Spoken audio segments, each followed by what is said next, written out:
Bonjour et bienvenue en direct sur ce webinaire sur Auto Info, un webinaire intitulé «L'économie circulaire gagne du terrain dans le secteur automobile». Alors, responsabilité sociale des entreprises, bilan carbone, économie plus vertueuse, mais aussi pouvoir d'achat et augmentation du coût des réparations. L'économie circulaire, avec notamment la pièce de réemploi, est un des leviers incontournables dans la transformation de l'industrie automobile. Alors, avec nos invités, aujourd'hui, nous allons nous intéresser à ce domaine, encore parfois méconnu, mais qui est aussi en pleine expansion et en pleine transformation, pour voir quels sont les freins, mais surtout les solutions pour développer l'usage des pièces issues de l'économie circulaire. Alors, pour en discuter avec nous aujourd'hui autour de la table, nous avons avec nous Odette Dantas, qui est directrice générale adjointe du GIPA France, groupement interprofessionnel de l'automobile. Bonjour. Bonjour. Nous avons également Rodolphe Pouvreau, qui est le directeur du SRA. Bonjour. Et puis nous avons Albert Etienne, directeur général d'Opteven. Bonjour. Et Guillaume Cazenave, directeur marketing d'Opteven. Bonjour. Bonjour à tous. Donc, alors, peut-être avant de rentrer dans le vif du sujet, on va peut-être un petit peu rappeler la position d'Opteven et faire une introduction un peu plus complète sur ce thème qui est effectivement très riche. Alors je rappelle les métiers d'Opteven, l'assistance, garantie panne mécanique, contrat d'entretien dans le secteur automobile, la mobilité au sens large. On a participé l'année dernière à la convention des entreprises pour le climat et c'était l'occasion pour nous de réécrire notre stratégie RSE et d'affirmer notre engagement, l'engagement d'Opteven pour la planète. Et on a défini différents axes de travail qui touchent en fait ce marché de l'occasion qui est très ambivalent, en fait, tiraillé de deux côtés. Un côté, les véhicules électriques d'occasion, qui sont les véhicules les plus restants, la technologie la plus avancée, qui sont encore assez chers. Et de l'autre côté, les véhicules anciens, âgés, kilométrés, qui correspondent davantage au pouvoir d'achat des gens aujourd'hui. Et donc cette stratégie RSE pousse à développer les véhicules électriques et les véhicules les plus anciens. Donc ça fait le lien avec les webinaires précédents que l'on a organisé ensemble sur le véhicule électrique d'occasion. Et quand on parle de pousser les véhicules âgés et kilométrés, on parle en même temps d'économie circulaire, on parle de pièces de réemploi, on parle de pièces reconditionnées, on parle de pièces d'occasion, parce que, outre l'aspect vertueux, niveau écologique, planète, c'est une occasion aussi de réduire les coûts de réparation et de rendre les contrats de garantie et les véhicules d'occasion les plus anciens plus accessibles aux clients. Bien sûr, voilà, avec le contexte, on va y revenir, qui pousse effectivement à cela. Alors justement, on va en parler, ça fait une bonne transition pour la première question qui est simple en apparence, mais qui finalement n'est pas si évidente que ça, et qui va permettre surtout de cerner les enjeux de ce webinaire. Comment définir la pièce de réemploi ? Alors, effectivement, rentrer par cette question de la définition fait vraiment sens quand on voit le large champ lexical pour définir la pièce issue de l'économie circulaire, comme on a déjà touché deux mots en introduction. Donc, on va parler d'échanges standards, on va parler effectivement de pièces remises en état du neuf, on va parler de pièces remanufacturées. On va parler de pièces d'occasion, de PRE, de pièces. Alors je les cite tous, hein, comme ça on aura évacué le sujet.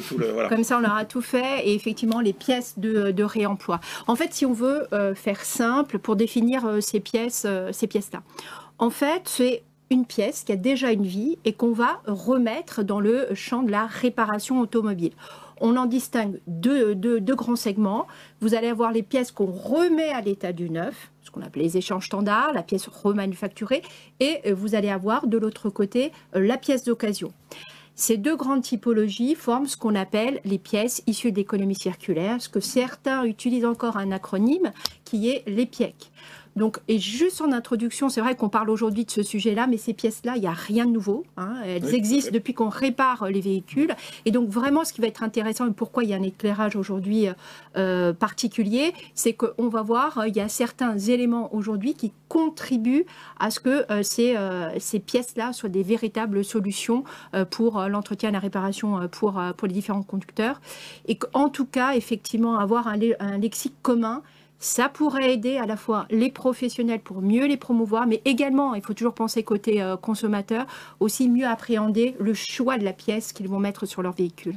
C'est toujours le consommateur qui est décisionnaire. Sur les consommateurs, du coup, nous, on a posé la question à des consommateurs de savoir ce qu'ils comprenaient de la PIEC et de la pièce de réemploi, parce que c'est déjà difficile dans le secteur de se faire une vision commune du périmètre de la PIEC. Donc nous, on a réalisé une étude cet été auprès de 1000 conducteurs, de 1000 propriétaires de voitures, qui sont représentatifs du parc. Ce sont des voitures qui ont autour de 10 ans majoritairement, et quelques-unes un peu plus récentes, pour qu'est-ce qu'ils mettaient, eux, derrière le mot PIEC ou pièce de réemploi. Donc on leur a posé une question simple, qu'est-ce que signifie pour vous la pièce issue d'économie circulaire ou la pièce de réemploi, en leur proposant des réponses sur ce qui peut exister. Donc, a priori, c'est plutôt positif, parce qu'on a 2/3 des conducteurs qui disent savoir ce que c'est qu'une PIEC. Après, quand on regarde dans le détail, il y en a une majorité qui se reconnaissent dans la pièce qui a déjà eu une vie, qui a été remise à neuf aux normes constructeurs. Ce qu'on appelle l'échange standard. Ce qu'on appelle l'échange standard. On a la pièce d'occasion achetée en l'état, mais derrière ça, on a des gens qui prennent de la pièce neuve pour de la PIEC. On a des gens qui prennent de la pièce dite adaptable, comme de la PIEC. C'est une pièce qui a un large, mais c'est une pièce qui est neuve pour le coup. Donc on voit qu'il y a encore beaucoup de travail à faire en termes de pédagogie auprès des consommateurs pour leur faire comprendre et communiquer sur ce périmètre de l'économie circulaire. Mais c'est malgré tout encourageant d'après les résultats. C'est encourageant. On a posé une deuxième question qui est finalement, donc on comprend qu'il y a quand même une large moitié qui sait ce que c'est. On leur a demandé est-ce que vous en avez déjà utilisé. Donc là, cette question-là, en fait, on a 1/3, 36% des conducteurs qui répondent avoir déjà utilisé de la pièce issue de l'économie circulaire. Ce qui est plus surprenant, c'est on leur a demandé mais à quel titre? Est-ce que c'est de la carrosserie? Est-ce que c'est de l'entretien de la pièce d'usure? Est-ce que c'est de la réparation mécanique? Et finalement, c'est assez dispersé sur les 3 champs.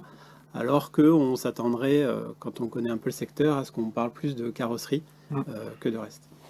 On va en parler effectivement, mais effectivement c'est assez étonnant. Alors, on l'a vu, la notion de pièces de réemploi est presque aussi vieille que la notion d'automobile, finalement. Mais peut-être que pour mieux cerner les enjeux, il est utile de préciser le contexte général et le contexte législatif en particulier.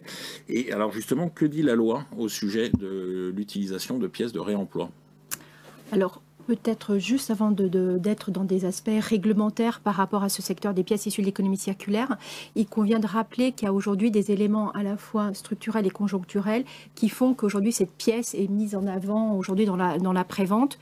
Bien évidemment, c'est à savoir le parc. On est face à un parc aujourd'hui qui vieillit et de manière très significative. Mais ce qui est intéressant de voir, c'est surtout cette part des véhicules de 15 ans et plus qui représente aujourd'hui 27% de ce parc circulant. Et c'est ce segment-là qui va encore augmenter dans les années à venir. C'est en croissance par rapport aux années précédentes. Absolument. On est vraiment aujourd'hui sur des parcs qui sont vraiment très anciens et qui roulent et qui sont les mobilités des individus. Vous avez donc l'autre facteur qui est conjoncturel, c'est les 2 années qu'on a vécues en 2021, en 2022 avec des taux d'inflation qu'on n'a jamais connus en France depuis 30 ans en arrière, qui évidemment ont mis à rude épreuve évidemment les pouvoirs d'achat des individus. Ces 2 facteurs conjugués font qu'effectivement les conducteurs ont cherché des solutions économiques et abordables pour assurer la réparabilité de leur véhicule, parce que je rappelle, c'est leur mobilité, donc c'est des véhicules qu'ils utilisent. Alors, vous avez parlé effectivement là-dessus, il faut aussi saupoudrer maintenant le réglementaire qui est lié effectivement aux politiques de décarbonation des pouvoirs publics, qui maintenant obligent aussi à introduire des notions de circularité dans le cadre de la réparation automobile. Et ça s'illustre, donc la loi, c'est depuis 2017, ils ont l'obligation donc d'informer les conducteurs qu'ils ont la possibilité pour certaines pièces de rechange d'opter pour des pièces issues de l'économie circulaire. Donc les pièces issues de l'économie circulaire, donc à la fois l'échange standard et les pièces d'occasion, à la place d'une pièce neuve. Donc tout ça, il faut qu'ils la connaissent, il faut qu'ils sachent qu'ils sont concernés effectivement par cette loi. Puis encore un petit ingrédient quand on va parler du marché de la pièce issue de l'économie circulaire. Il y a encore une partie prenante dans ce marché donc de la réparation, que sont les assureurs. Et évidemment, aujourd'hui, les assureurs, ils sont aussi dans cette logique de promouvoir ces pièces issues de l'économie circulaire, dans des optiques bien évidemment de minimisation des coûts, de réparation des sinistres. Donc, ils vont être aussi moteurs sur le potentiel qu'offre aujourd'hui et le développement des pièces issues de l'économie circulaire. Alors effectivement, puisqu'on parle d'assureur, je vais me tourner vers Rodolphe, qui va nous en dire plus à ce sujet, parce qu'effectivement, on a l'impression aujourd'hui, en tout cas, que la pièce de carrosserie, d'une manière générale, a pris un petit peu d'avance dans le domaine de l'économie circulaire. Comment s'explique cette avance et pourquoi on constate justement ce taux qui est déjà assez fort de pièces de réemploi? Alors juste avant d'en parler, je vais juste me permettre de compléter un petit peu les propos d'Odette. Effectivement, je rajouterais un terme qui n'a peut-être pas été cité, c'est pièces recyclées aussi. C'est quelque chose qui est mis aussi en avant par certains assureurs. C'est vrai qu'on parle plus de pièces recyclées, c'est peut-être un peu plus vendable que pièces d'occasion ou de réemploi. C'est dans l'air du temps. Un autre terme, je vais pas le rajouter. Et au niveau de la réglementation aussi, il faut prendre note que même si aujourd'hui on parle de l'automobile, les obligations pour les professionnels ont été aussi mises en place par un décret cet été aussi sur toutes les autres catégories de véhicules. Donc c'est vrai qu'il faut s'attendre aussi à une ouverture à la PIEC, à la PRE, à la pièce recyclée pour les autres, pour les 2 roues et les autres catégories de véhicules. Donc on sent qu'il y a quand même une démarche globale qui est bien évidemment poussée par le réglementaire. Et effectivement, les assureurs sont aussi des acteurs assez forts sur la promotion de la pièce de réemploi parce qu'il y a un contexte global qui n'est pas neutre, qui va être illustré par quelques images. Pardon, on n'a pas fait le top. Voilà. Donc voilà, ce qu'il faut avoir à l'esprit, donc voilà, quelques chiffres, on va pas trop en dire, mais si on regarde sur les 10 dernières années, il faut noter que le coût des réparations, donc des sinistres de collision, donc on est à plusieurs millions de sinistres par an, a augmenté de 60% pratiquement, donc c'est quand même pas neutre, principalement dû donc à l'ensemble des postes, donc on va décomposer le coût des réparations en 3 postes principaux, le principal étant la pièce, qui pèse plus de 52%, donc le coût de la pièce global qui va être lié à plusieurs facteurs. Tout d'abord, le tarif de la pièce, bien évidemment, le nombre de pièces endommagées et aussi le taux de réparation de ces pièces. Donc après, on voit que les autres postes, la main-d'œuvre, les ingrédients peinture ont aussi augmenté et particulièrement ces 2 dernières années. Et c'est vrai qu'on se rend compte, Odette l'a dit, qu'il y avait une inflation qui était importante, particulièrement sensible dans le domaine automobile. Mais dans le domaine automobile, clairement, on est largement au-dessus de ce qu'on a pu connaître ces 2 dernières années. Et c'est vrai qu'on voit sur 2 ans des augmentations, par exemple pour la pièce à 28%. Et là, forcément, c'est un des enjeux justement pour contenir le coût de réparation, parce qu'on ne parle même pas de réduire, ça va essayer de le contenir déjà. Et c'est vrai que la pièce de réemploi est un des sujets.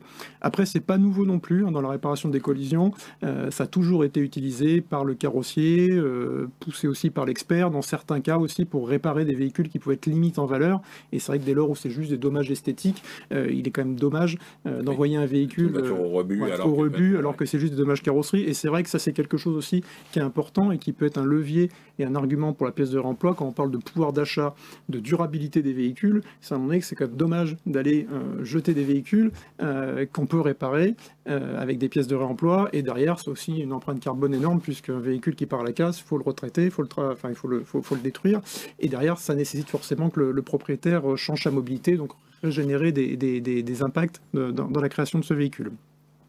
Donc nous, dans nos études, donc on analyse une multitude de rapports d'expertise, plusieurs explications tout d'abord à cette augmentation du coût des pièces. On l'a dit, le tarif des ventes, des tarifs des prix de vente des pièces, on l'a vu avec des augmentations énormes. Donc plus ou moins justifié. Après, nous, on n'a pas la capacité de mesurer, mais forcément, le contexte global, géopolitique, l'énergie, toutes ces choses-là font que les tarifs des pièces ont augmenté de manière forte. Et ce que l'on voit de plus en plus, et pour ceux qui sont allés au mondial ces derniers jours, on peut voir que les véhicules deviennent de plus en plus beaux, de plus en plus technologiques. Et c'est ce que j'aime dire à mes adhérents assureurs, c'est que le pire est devant nous en termes de coûts. Puisqu'on a un âge moyen aux alentours des 8 ans sur les réparations collisions. Donc tous les beaux véhicules avec les phares LED, les super signatures lumineuses, les SUV avec une multitude de bandeaux, les enjoueurs chromés, ne représentent pas encore la majorité aujourd'hui des sinistres. On peut s'attendre à ce que ça va encore augmenter les coûts dans les années qui viennent. Tout à fait. Là, juste une petite illustration entre une 2008 première génération et une 2008 deuxième génération. Quand on prend juste la famille bouclier avant, donc toutes les pièces qui vont composer le bouclier avant, on passe de 860 € à 1986 €. Et c'est quand même une des pièces qui est la plus endommagée, puisque c'est quand même la pièce qui est dans la zone la plus forte. Et c'est vrai que la multiplication des pièces technologiques, donc souvent électroniques, couplées à des pièces de style, souvent en plastique ou en chrome, entraîne aussi une conséquence forte, c'est qu'on voit que le taux de réparation des éléments dans les ateliers de carrosserie baisse. Et c'est de manière aussi significative. Donc moins on répare de pièces, plus aussi potentiellement ça peut être aussi une ouverture pour la pièce de réemploi, avec un exercice quand même difficile, parce qu'il ne faut pas non plus, sous prétexte de dire on développe la pièce de réemploi, de dégrader aussi le taux de réparation des pièces, parce que là, l'effet écologique est complètement annulé. Au niveau de l'utilisation de la pièce de réemploi, donc on le voit, c'est en forte augmentation ces dernières années. Là, c'est les chiffres arrêtés à fin de l'année 2023. Sur le premier semestre, on a encore des chiffres plus hauts, puisqu'on arrive à plus de 16,8% des rapports d'expertise qui contiennent au moins une pièce de réemploi dans les pièces remplacées. Donc, pièce de réemploi, dans notre approche, ça va vraiment être une mesure sur l'interprétation du libellé, et tout ce qui va être pièces reconditionnées, RIMAN, ne sont pas aujourd'hui pris en compte dans notre indicateur réemploi. On est vraiment sur ce que disait Odette tout à l'heure sur la famille, occasion, tout à fait. On voit que ça augmente bien d'une manière globale. Par contre, quand on fait des focus un peu plus sur certains départements, on peut se rendre compte qu'il y a quand même des effets sectoriels avec un taux tendance assez disparate, qui peut évoluer d'une période aussi à l'autre, parce qu'effectivement, en fonction des besoins de l'offre du moment, donc là, l'idée, c'est pas forcément d'identifier les mauvais élèves, mais on peut voir que le taux d'utilisation va être lié à plusieurs paramètres, et que l'offre locale est quand même un des vrais sujets qui permet aussi d'utiliser ou pas plus de réemploi. Et après, il y a d'autres aussi facteurs qui sont pas maîtrisés, puisqu'on ne maîtrise pas les véhicules qui vont être sinistrés. Et effectivement, en fonction de l'âge, de la marque, du type du véhicule, du type de sinistre aussi, on peut avoir des disparités assez fortes d'un département à l'autre. Très bien. Alors, on l'a vu sur les pièces de carrosserie, c'est déjà bien engagé. En revanche, sur les pièces mécaniques, dans le cadre de la réparation, on a en tout cas l'impression que l'économie circulaire, on est encore à ses balbutiements, mais qu'elle commence à se développer. Alors, quelles sont les raisons de ce léger retard et finalement, qu'est-ce qui peut pousser la filière, d'une manière générale, à se tourner vers l'usage des pièces de réemploi ? Alors, je crois que l'offre sur les pièces mécaniques, elle existe. On a des marges de progression à proposer sur cette famille-là, voire même elle s'étend aujourd'hui sur des pièces même électroniques. On va avoir même aujourd'hui des pièces qui sont remanufacturées. Donc je pense que c'est pas pour l'instant au niveau de l'offre que ça se joue. Ça se joue au niveau des réparateurs, et je pense qu'aujourd'hui il faut changer en fait leur réflexe, qui est de proposer systématiquement une pièce neuve à des conducteurs pour lesquels ils ont aujourd'hui une proportion à vouloir payer, un consentement au paiement qui est de moins en moins important, parce que, évidemment, on a parlé des pouvoirs d'achat contraints, et aussi à le proposer systématiquement à des voitures dont les valeurs résiduelles aujourd'hui sont faibles. Je vais juste rappeler une stat de nos études. Aujourd'hui, plus d'un véhicule sur deux qui rentre dans l'atelier d'un professionnel, c'est une voiture de plus de 10 ans. Donc aujourd'hui, ils vont être confrontés aussi à cette problématique de l'offre vis-à-vis de leurs clients. Donc je crois qu'aujourd'hui, si on veut qu'ils aient plus ce réflexe d'aller vers ces pièces issues de l'économie circulaire, il faut aussi que toutes les parties prenantes rendent cette filière de la pièce issue de l'économie circulaire la plus efficiente vraiment possible. Bon, comment ça, on va la rendre efficiente? C'est tout simplement en levant un certain nombre de, ce que vous disiez, de freins qu'ils peuvent avoir, qui sont donc déjà, il y a aussi encore des choses où ils pensent que, par exemple, que ces pièces-là ne sont pas aussi qualitatives qu'une pièce neuve, etc. Donc, il y a encore des leviers à ce niveau-là. Évidemment, sur l'accessibilité à ces pièces, la trouver facilement, qu'elle soit livrée rapidement, dans les bonnes étapes. Bref, d'avoir une même logistique et un même niveau que la pièce neuve. Et puis évidemment, nos garagistes aussi, ils ont besoin de vivre. Et aujourd'hui, il y a aussi cette notion-là qui va rentrer dans leur équation de proposer ou pas une pièce issue de l'économie circulaire, c'est qu'effectivement, il faut qu'ils gagnent aussi. La question de la marge reste centrale pour le réparateur. Il faut qu'ils gagnent de l'argent avec ces pièces-là. Donc aujourd'hui, il y a effectivement déjà une offre. C'est plus dans ce sens-là qu'il va falloir motiver, insuffler ces différentes pièces issues de l'économie circulaire. Très bien. Alors, je crois, Guillaume, vous aviez quelque chose à rajouter, mais juste avant, on va faire passer une question qui tombe vraiment à propos. En fait, on nous demande sur le chat, vous citez les pièces électroniques. Aujourd'hui, il y a des sociétés agréées par des constructeurs qui réparent ce type de composants. Est-ce que ces pièces réparées rentrent dans le cadre de la loi AGEC? Je pense que oui, bien sûr. Oui, elles sont réparées, elles rentrent dans la voilà, catégorie remise à l'état. La réponse est claire. Du neuf, ça dépend de la réparation qui est faite, évidemment, c'est bien sûr prestataire, mais le but c'est ça. Oui. C'est un des axes de développement de ce business-là qui a démarré il y a très très longtemps avec des moteurs ou des démarreurs ou des alternateurs. Et qui s'étend aujourd'hui aux pièces électroniques de plus en plus techniques. Demain, à des pièces électroniques, effectivement. Très bien.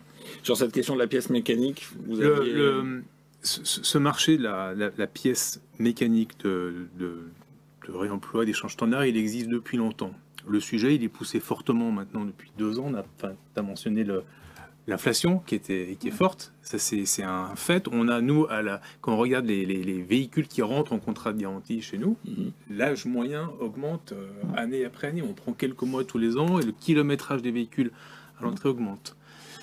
Et nous, un de nos objectifs dans notre stratégie RSE, c'est aussi d'aider à prolonger la vie de ces véhicules-là et de rendre l'écosystème économique acceptable pour tout le monde. Donc, une inflation des véhicules plus âgés, plus kilométrés, sont des pannes qui, a priori, vont coûter plus cher, des contrats de garantie qui coûtent plus cher. Donc, il faut trouver des moyens pour contenir les coûts. Et ce sont les tests que l'on fait depuis quelques temps maintenant autour de l'économie circulaire. Alors on fait des tests en France, en Italie. En Italie, on travaille directement avec des réparateurs de pièces. En France, on utilise une plateforme web qui est une start-up du MoveLab. On est partenaire du MoveLab, qui est l'incubateur de start-up lié à la mobilité. Donc on travaille avec Values.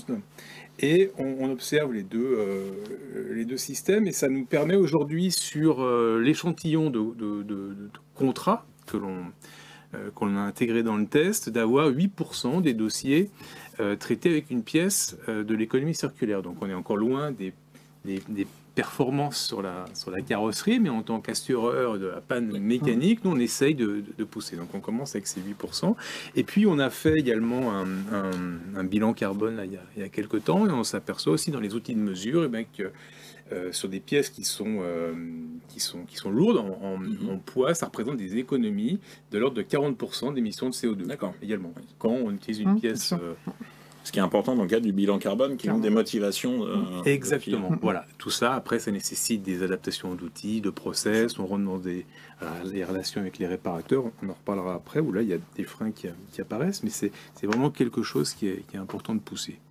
Et ça, c'est quelque chose aussi qui est partagé côté assurance, on va dire indemnisation sinistre, puisque vous n'êtes pas sans savoir qu'avec la réglementation CSRD, tous les assureurs vont être obligés à partir de 2025 de déclarer dans leur empreinte carbone. Et c'est vrai que dans le scope 3 rentre toute la partie réparation et la réparation collision qui est quand même... Et là on trouve un levier avec des partenaires groupes de distribution qui intègrent cette nécessité, qui se disent mais il faut quand même qu'on bosse dessus, quoi. Clairement. On a déjà mis un bon pied dans la thématique du développement justement de toute cette filière. Alors on va continuer là-dessus. Avant qu'on rentre plus dans ce détail, est-ce qu'on peut d'abord préciser quels sont les principaux acteurs de la filière, de la pièce issue de l'économie circulaire? On va pas rentrer dans les définitions. Juste... Donc, bien évidemment, on va avoir une multitude d'acteurs. Les centres VHU sont les plus importants. Et puis après, il y a tout l'écosystème qui gravite autour. On ne doit pas être sur la bonne présentation. Hop, voilà. J'essaie de combler. Donc voilà, effectivement, les centres VHU vont être les plus importants. Et c'est vrai que nous c'est notre démarche dans notre approche que l'on a, où on est vraiment spécialisé sur la réparation collision. Nos interlocuteurs et nos acteurs privilégiés vont être bien évidemment l'assureur, on l'a dit, qui est là aussi pour pousser la pièce de réemploi avec l'enjeu économique, écologique. Le centre VHU, bien évidemment, s'il n'y a pas de centre VHU. Et c'est vrai qu'il y a le garage réparateur, mais c'est vrai que sur la partie réparation collision, ce qui n'apparaît pas dans cette présentation, c'est aussi l'expert. Clairement, dans la très grande majorité des cas, il y a aussi un expert qui intervient sur chaque sinistre de collision. Et c'est vrai que l'expert est quand même aujourd'hui le principal promoteur de l'utilisation de la pièce de réemploi. Bien évidemment, on est aussi limité par le fait qu'il faut l'accord du propriétaire pour l'utilisation de pièces de réemploi. Donc c'est vrai qu'il y a ce sujet-là aujourd'hui aussi qui limite aussi potentiellement, c'est que l'expert et le réparateur doivent pouvoir avoir l'accord du propriétaire avant d'utiliser une pièce de réemploi. Alors justement, oui. C'était un secteur qui se structure beaucoup. Hein. C'est vrai que quand on compare à il y a 5 ans ou il y a 10 ans, c'est un secteur qui évolue énormément. On a d'une part tous ceux qui vont fournir la matière, donc c'est les centres VHU, effectivement, c'est tous ceux qui vont travailler sur la réparation, sur la partie remanufacturing, échange standard, qui poussent beaucoup et qui, au fur et à mesure, travaillent des pièces de plus en plus complexes, de plus en plus nouvelles. Nous, on voit notamment arriver les réservoirs urée qu'on ne touchait pas il y a 3 ans et sur lesquels il y a des filières qui se mettent en place. Les constructeurs aussi qui vont aussi prendre de plus en plus de poids parce qu'ils ont une responsabilité élargie sur le sujet de la pièce, donc ils vont être obligés, et c'est les stratégies qu'ils prennent tout au fur et à mesure. Et puis nous, ce qu'on voit, on parlait de Values, mais c'est effectivement ces intermédiaires ou les grossistes qui commencent à intégrer le canal de pièces de réemploi pour faciliter aussi la vie du réparateur et puis pour élargir leur offre, parce qu'il y a un besoin du consommateur clairement sur cette partie-là. Toute la filière se structure et ça suit en plus la technologie qui progresse. Alors, on en parlait, Rodolphe a fait une allusion à ça et c'est important. Une idée reçue aujourd'hui voudrait que ce soit un petit peu le consommateur qui traîne des pieds quand on lui parle de pièces de réemploi. Est-ce que c'est vrai ou est-ce que c'est une idée reçue, justement ? Alors, moi, je suis hyper contente qu'enfin le mot de client arrive au niveau de notre échange, parce que in fine, c'est lui qui a la décision de savoir quel type de pièce il va acheter. Alors, c'est vrai que souvent, les réparateurs ils nous disent oui, mais les pièces issues de l'économie circulaire, le client n'en veut pas. Donc, nous, au JIPA, ça fait maintenant plus de 5 ans qu'on monitore la plus ou moins grande attrition des conducteurs à poser ce type de pièces. Et là, les chiffres, ils sont un peu têtus parce que quand on demande aux conducteurs pour réparer votre voiture, seriez-vous intéressé par la pose d'un échange standard, ils sont 67% à nous dire oui et 30% quelle que soit la typologie de la pièce, sans conditionnalité. Et pour une pièce d'occasion, c'est 71% qui nous disent je suis prêt et un tiers pour quelle que soit la pièce. Donc effectivement... Ça serait intéressant de refaire de poser la même question, mais plutôt que d'occasion, mettre justement recycler ou... Ah oui, d'encore injecter... Injecter cette notion. C'est pour ça que la notion d'occasion peut être aussi assez péjorative. Ça peut être un élément de réassurance par rapport aux clients. En tout cas, ce qu'on sait, c'est que ces pièces qui ont déjà une vie, ils ne sont pas réfractaires en fait à poser ces pièces-là. Et justement, là, j'ai cette année encore étudié plus loin en fait de leur dire que le contexte économique leur a peut-être amené à changer des manières de comment ils maintenaient leur voiture. Et là, ils sont quand même 8% à nous dire qu'ils ont mis de la pièce issue de l'économie circulaire, alors que ce n'était absolument pas leurs habitudes de poser ce type de pièce. Un autre élément que souvent nous disent les réparateurs en termes peut-être de dire je ne veux pas poser ce type de pièce, c'est mais quelle image je vais véhiculer en proposant déjà de la pièce qui a une seconde vie à mon client. Il peut se dire parce que pièces de seconde vie, pas qualité, donc pas de professionnalisme. Encore une fois, là, on leur a demandé cette année si une enseigne, un garage vous propose une pièce de seconde vie, échange standard, une pièce d'occasion, vous vous diriez quoi ?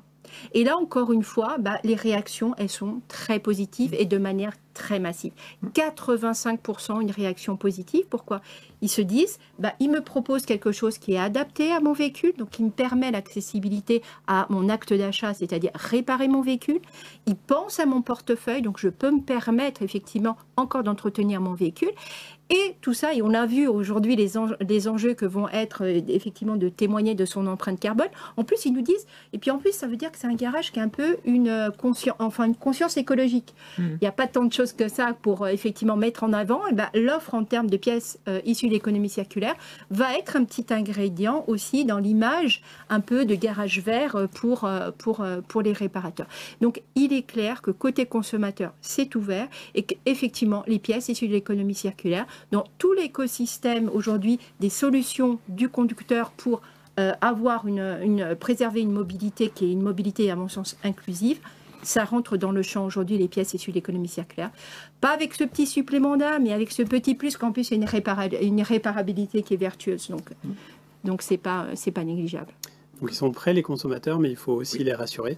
Oui. Nous, on a posé la question aux consommateurs de savoir qu'est-ce qui l'inciterait à utiliser la pièce de réemploi, parce que sur le principe, ils sont plutôt d'accord. Il y a un élément aussi qu'on voit, nous, c'est ils sont d'accord si c'est eux qui payent. C'est ce que j'ai dit. Si c'est quelque chose qui est pris en charge au travers des primes d'assurance, que ce soit de la carrosserie ou de la réparation mécanique, le profil change un peu changé.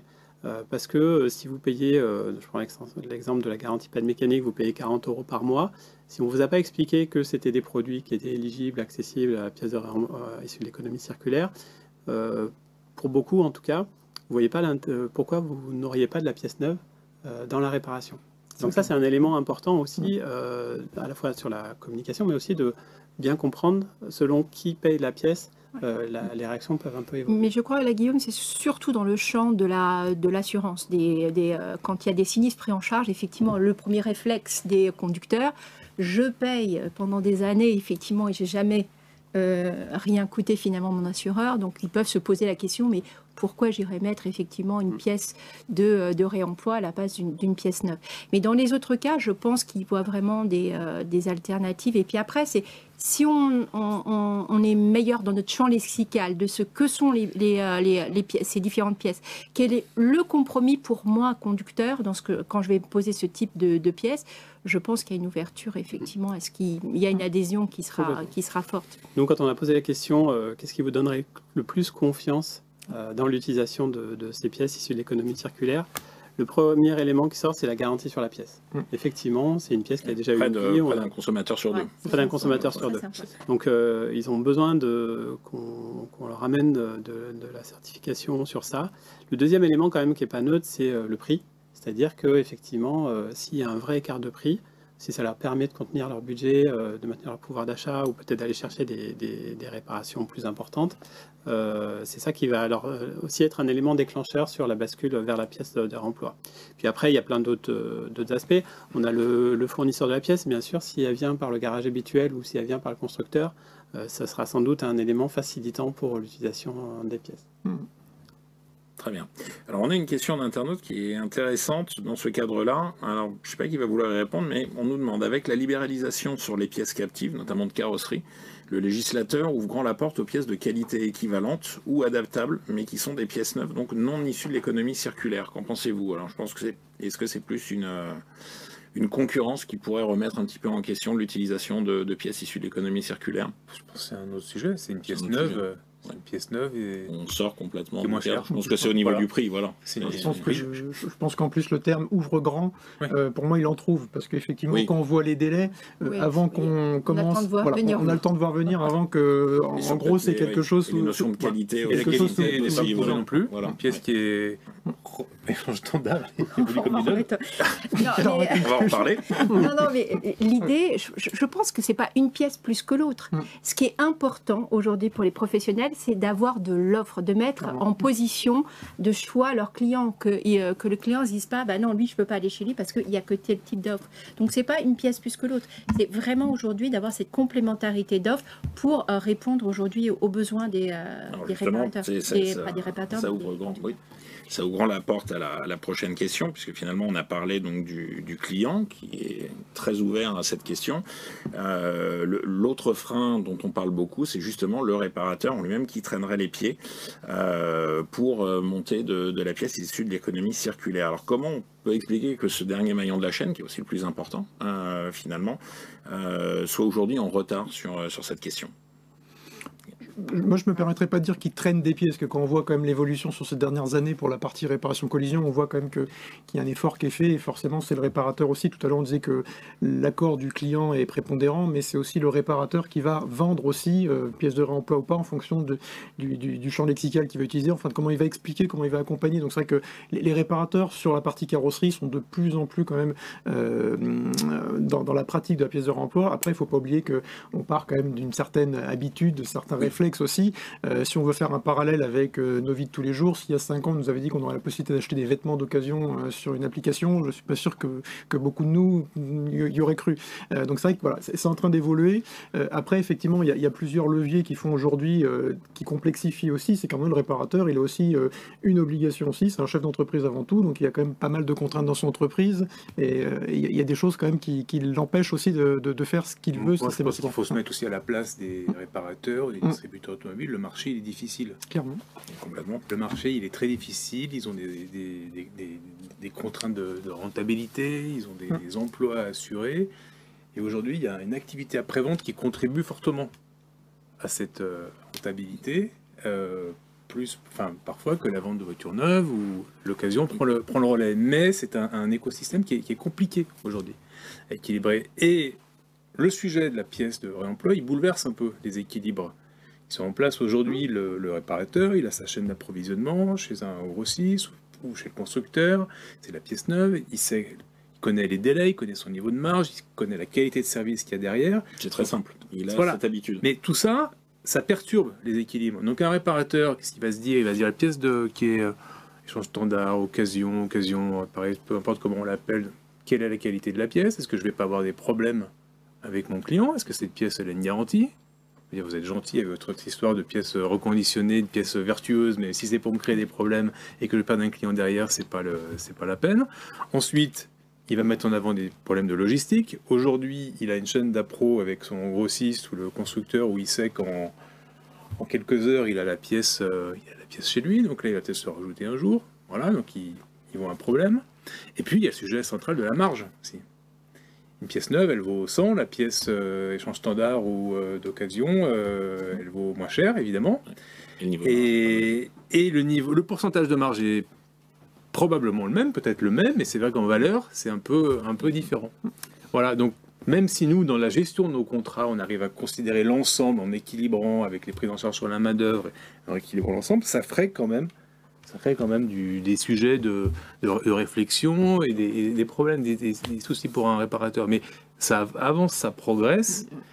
Il y a une problématique pour la partie réparation collision, c'est aussi est-ce que l'offre correspond aux besoins du moment? Parce que c'est vrai qu'un véhicule accidenté par défaut, il n'y a pas 100% de service en plus. C'est qu'un véhicule accidenté par défaut n'est pas forcément roulant tout le temps, ou même il nécessite une intervention qui va assez vite. Donc à un moment donné, est-ce que le bouclier avant que j'ai besoin à ce moment-là est disponible rapidement? Est-ce qu'il est de qualité? Et c'est vrai qu'il y a un vrai problème aussi, c'est que nous, pour la réparation collision, c'est que la majorité de l'approvisionnement des pièces est faite sur des véhicules endommagés.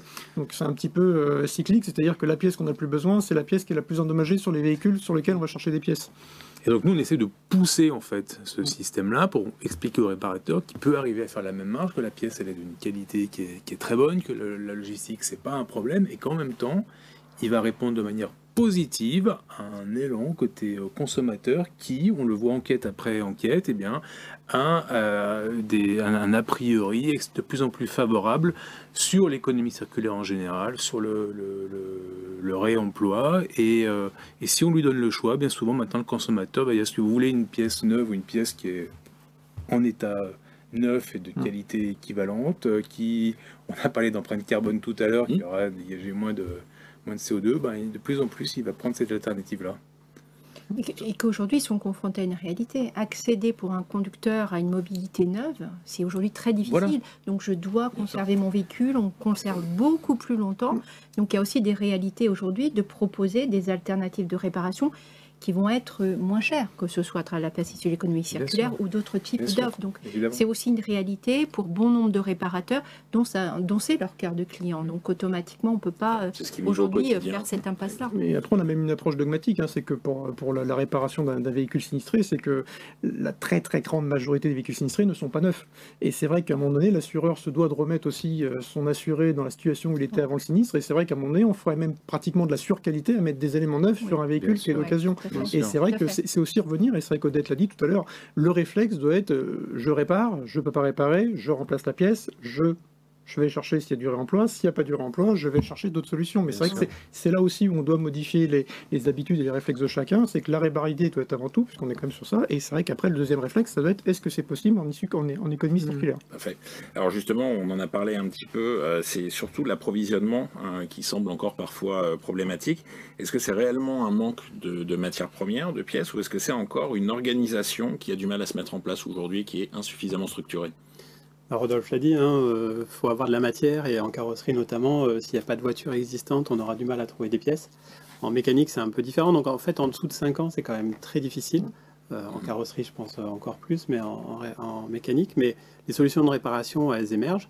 On répare de plus en plus de choses sur la pièce elle-même. Soit c'est une pièce qui vient remplacer celle qui était là, mais on peut réparer aussi la pièce existante, parce qu'en électronique, il y a des pièces qui sont repérées à la voiture, donc c'est celle-là qu'il faut réparer, et non pas la changer. Donc ça arrive de plus en plus.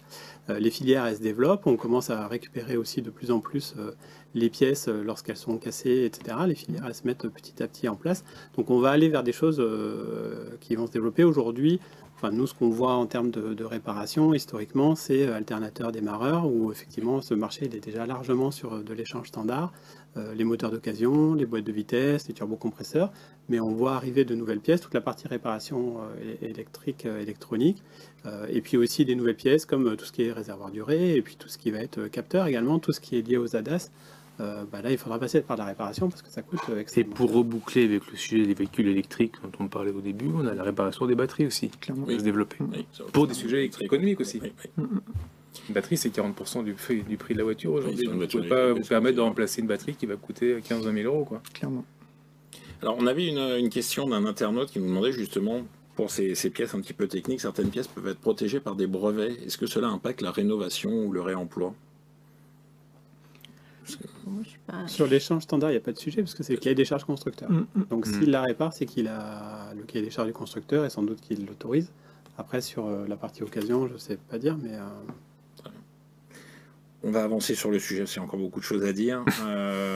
Quels sont les leviers concrètement aujourd'hui qui sont possibles pour participer à cette croissance, à ce développement de l'économie circulaire, notamment au niveau des centres de VHU?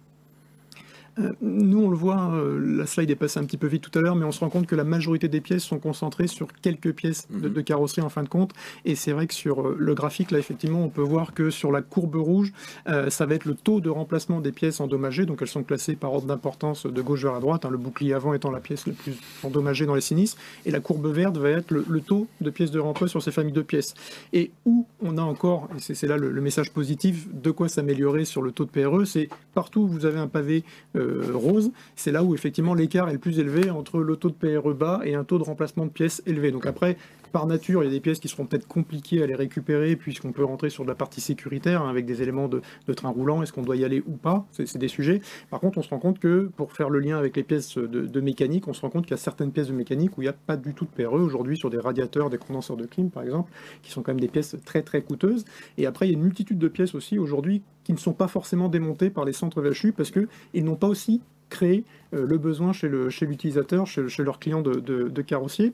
Donc c'est vrai que par exemple les pare-boues, aujourd'hui un pare-bout de véhicule c'est vite 90-100 euros et ça clairement c'est une pièce qui pourrait être utilisée en emploi puisque c'est une pièce qui est cachée, qui est en plastique, qui n'est pas peinte, donc clairement c'est là-dessus. Donc nous ce que va proposer avec les datas que l'on a à dispo, c'est aussi de pousser ces réflexions, donc on est en échange avec tous les acteurs de la filière et c'est aussi de proposer aux centres VHU qui le souhaiteront de réfléchir à comment on peut faire un label. Donc on a l'habitude, chez SRA, on fait des classements.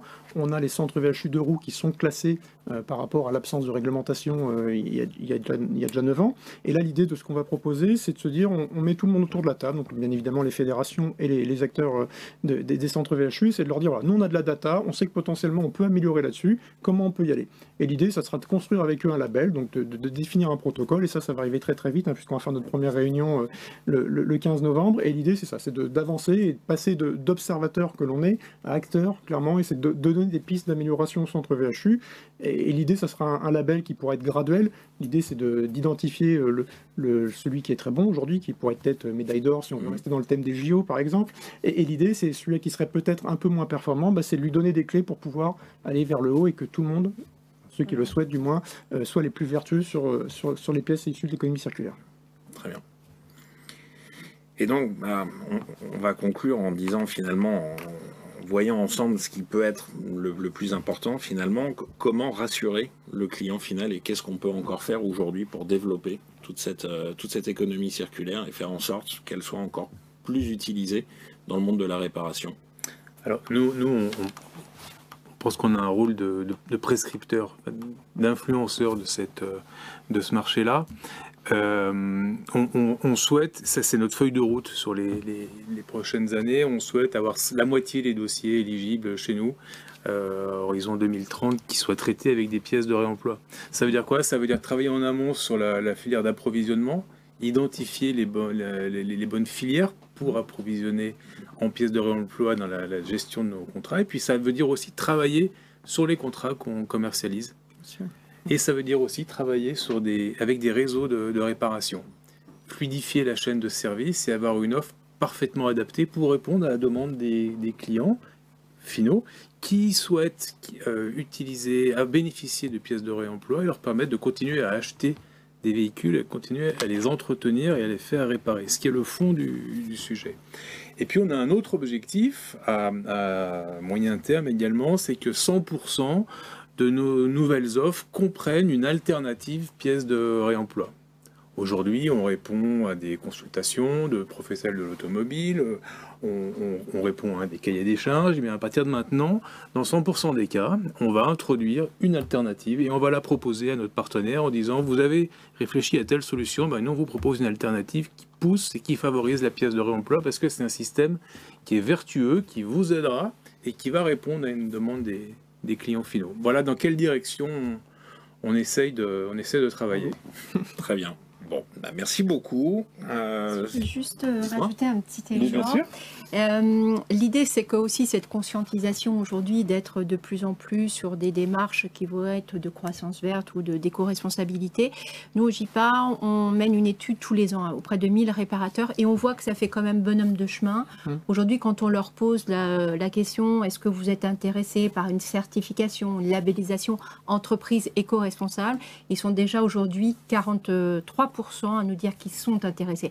Donc tout ça, il va falloir aussi que la filière les accompagne aujourd'hui à effectivement à être dans ce champ de l'éco-responsabilité et que voilà, aujourd'hui ce qui nous réunit c'est la pièce issue de l'économie circulaire et que c'est aussi déjà un petit ingrédient pour eux à être dans cette démarche de penser mon empreinte carbone et d'être et surtout qu'une croissance, encore une fois, elle peut se construire de manière verte, quoi. C'est pas forcément qu'un grain de sable encore dans notre milieu de la réparation. On en revient à ce qu'on disait effectivement en introduction, c'est la responsabilité sociale des entreprises et une filière décarbonée. Donc, la boucle est presque bouclée, même s'il y a encore beaucoup de choses à dire sur le sujet.